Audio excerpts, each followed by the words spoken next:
Welcome to Granny Metalhead TV, and thanks for dropping by. It's time for the first edition of Granny Holidays Got Weird. And yes, I'm afraid your next holiday or family dinner could be a little weird because you might find yourself looking at your parents or your grandparents a little differently the next time y'all get together. Because we're going to be checking out songs from your parents and grandparents and great grandparents. And depending on your age, and you might be surprised at what they were up to back in the day. So, sorry, this might get a little awkward, but you have been warned. So, all you little granny maniacs, gather around for my latest batch of ear candy. For tonight's discomfort, we're checking out the zombies, time of the season for Granny Holidays Got Weird. So, if you ever wanted to know where the term "Who's Your Daddy" came from, this is it. The time of the season is from the Zombies' 1968 album called Odyssey and Oracle. And lead singer Colin Blunstone really wasn't that crazy about the song. And by most accounts, the recording sessions for this album were so bad and morale was so low that after recording, the band just decided to split up rather than to tour and promote the album after recording it in 1967.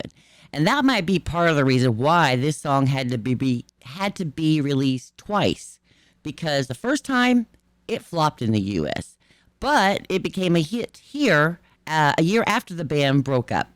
It was released three times in their native UK, and while it never really became a hit, it eventually began to be thought of as a classic. So here's a crazy story. As I said, the Zombies did not go out on tour after they recorded this album. So there was this promoter guy, right, that decided that to take advantage of the fact and sort of cash in.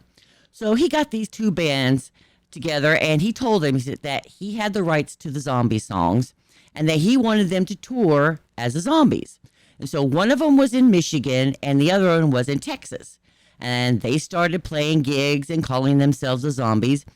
And playing zombie songs.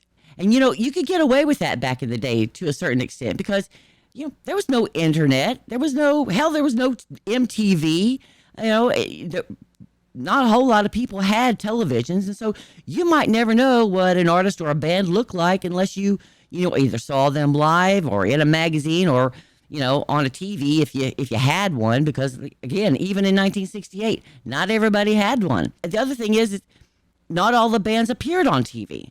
There are a lot of bands that I like a lot, but I've never seen them. And the Zombies is one of them. Until recently, I'd never clapped eyes on them. There's other bands, and we'll get to those in due time. So now these Texas faux Zombies only had four members in the band. A guy named Frank, another guy named Dusty, and then two other unnamed guys. Now, the real Zombies had five of them, but the fakes didn't have a keyboard player. So one night at a gig, someone asked, hey, where's your keyboard player? They was all like, yeah, he got busted and he's in jail in Dallas. Now, neither of them, of the Michigan or the Texas faux Zombies, sounded anything like the band. And so when Rolling Stone magazine asked them about it, they told him that their lead singer had died. Now, the real Zombies didn't know any of this was going on because, they were in the UK and they had moved on to other projects. And it wasn't until lead singer Colin Blunstone read about it that he found out. And he cut the article out and kept it, because that's pretty amazing. It's just crazy, But we're not done yet. So things began to unravel for the faux Zombies. And so the promoter dude decided to, just end it and move on to another scam project, which you will hear about in another show. And in the meantime, the two Texas faux Zombies, Frank and Dusty, they kind of got really good while they were out there pretending to be the Zombies. And since they couldn't do that gig anymore, they started their own band and called it ZZ Top. What do you think about that? Is that not amazing? So anyway, this song was one of the icons of the 1960s counterculture and the whole tune in, turn on, drop out psychedelic rock movement. And it's clearly about sex. It's an ode to the free love mantra of the 1960s. Now, the video was made by a fan, and it imperfectly encapsulates that era and what was going on at the time on both sides of the pond, on the U.S. and the U.K. You start with the mods, and then you got the hippie love children. You can bet your butt there's plenty of weed and acid, going around for both. And through it, there are these two guys, and they're trying to hook up with these two girls, again, perfectly like what was going on in the song. For me, this is my parents' generation. Let me know in the comments if this was your parents, if it was your mama or your papa, or maybe it was you. I don't know.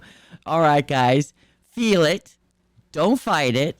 Buckle up tight. Let's do this thing. Here's the Zombies. Time of the season for Granny. Holidays got weird.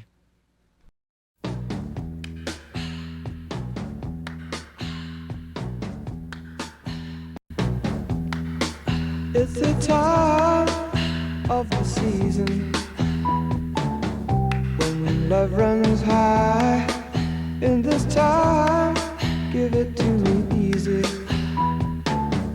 and let me try with pleasured hands to take you in the sun to promised lands, to show you everyone.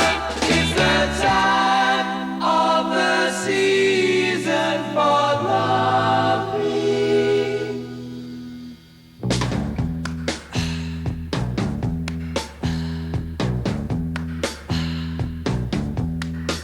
What's your name? Who's your daddy? Is he rich like me? Has he taken any time to show you what you need to live? Tell it to me slowly. Tell you why I really want to know. It's the time of the season for loving.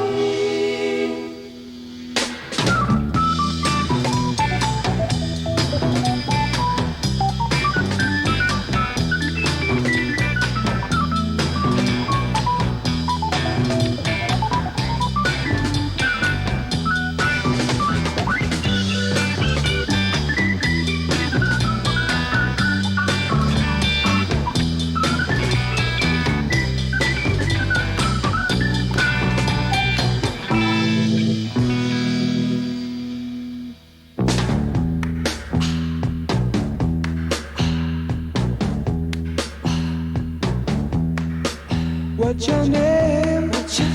Who's your daddy? Is he rich like me? Has he taken any time to show you what you need to live? Tell it to me slowly. Tell you why I really want to know. It's the time of the season for loving.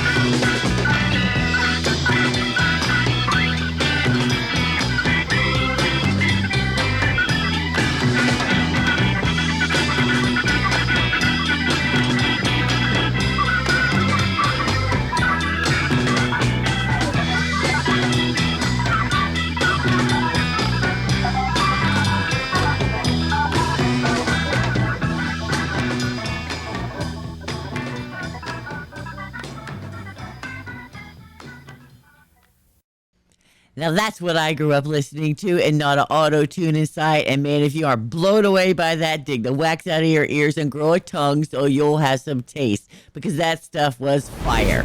Love it or hate it, let me know below. It's one of my all-time favorite songs. And your parents were a lot cooler than you ever thought they were. And you want to know what happened? You did. Kids sucked a little cool out of you. And I love my kids. I'd do anything for them, but it's true. Anyway, let me know below if you're going to be looking at your elders a little differently now. This could be the old lady in front of you at the grocery store. Now, This song has been sampled by many artists, including Eminem, Insane Clown Posse. I absolutely love this song. I grew up listening to it because my parents had it on an 8-track tape. But now let me know where you were with the first time when you first heard this song, and maybe this was your first time, or if it has any special meaning to you. I'd love to hear about that. And I hope you've enjoyed this as much as I have. If so, please like, subscribe, and join the Granny Maniac family. And then ring that bell for all so you don't miss anything. And share this video with others so that they can learn about all this excellent music and artists. Costs you nothing, but it helps me out a lot. And if there's a song that you want me to play, let me know that below too. Thanks again for dropping by. Love to my husband, Eric, and love to all you Granny Maniacs. Granny Metalhead is out. This segment is now over. I'm sure you're all pleased to hear that. If you line up in the foyer later, we'll try and get you all a glass of Kiora and possibly a sweet or two, all right? But don't bank on it because we're fucking mean around it.